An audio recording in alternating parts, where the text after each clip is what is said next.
Let's have another installment of reading Tumblr posts that speak to me.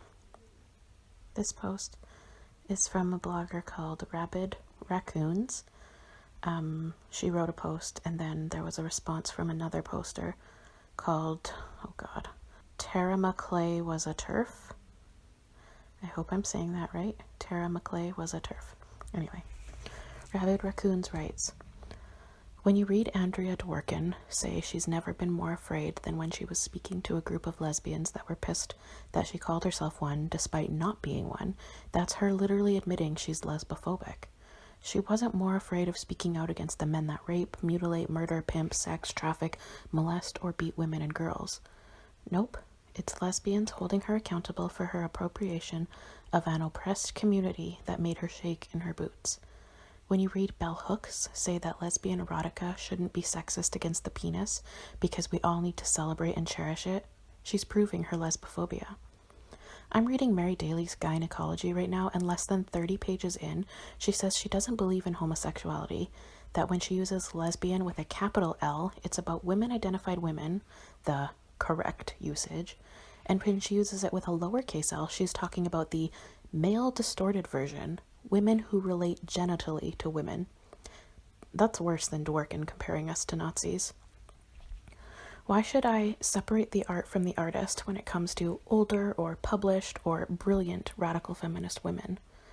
Why should I consider the fact that the foundation of the second wave was the silencing of lesbians and the theft of our culture a disagreement and not a deal breaker? Why should I not recognize that for all the great writing they've made, they were the foremothers of the anti-lesbian identity politics bullshit we're currently drowning in?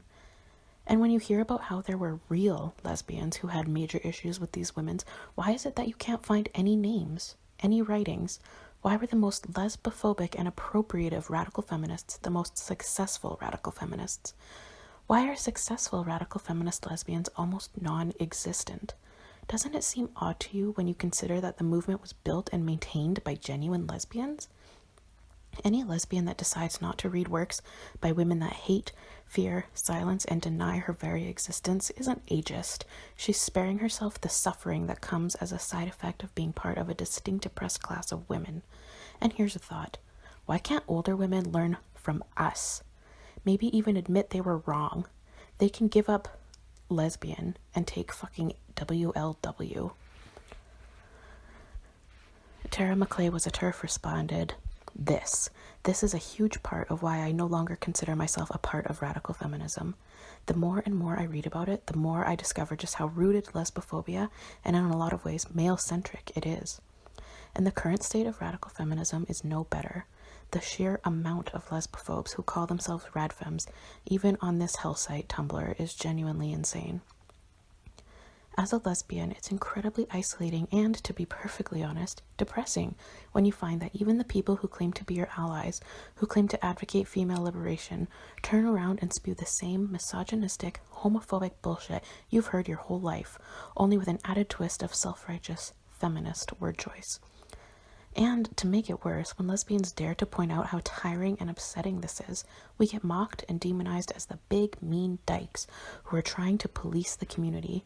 We're told we're dehumanizing women like misogynists do when we say that we thought radical feminism would be the one place we could go to escape lesbophobia, because apparently that's expecting too much from other women.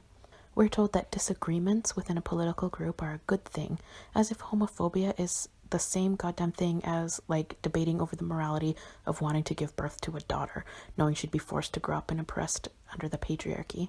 Again, it's also fucking isolating. The only people who truly have lesbians' backs are ourselves, which is why I'm now finding a home in exclusively lesbian feminism. Not political lesbianism or any of that bullshit, just simply lesbian-centered feminism. We need to fight for ourselves without being guilt-tripped or demonized. We need to prioritize ourselves and not be told to apologize for it. In response to these, I would like to say that I do primarily agree with what they're both saying, but I also have found a lot of value in reading some of the work by some of these women. Like Sheila Jeffries, one of her books really changed my life, and I'm currently reading Gynecology, but I did get to the part that the rabid raccoons, or maybe it was Tara McClay as a TERF. Anyway, I did get to the part where they mentioned about what she said, Mary Daly said about the right kinds of lesbians, and that was frustrating and sad to read. I am not supportive whatsoever of political lesbianism. I think it's insulting. And yeah, I don't know. I don't have a lot to add. I just wanted to add a quick few thoughts there, but mostly I'd like to let those posts speak for themselves.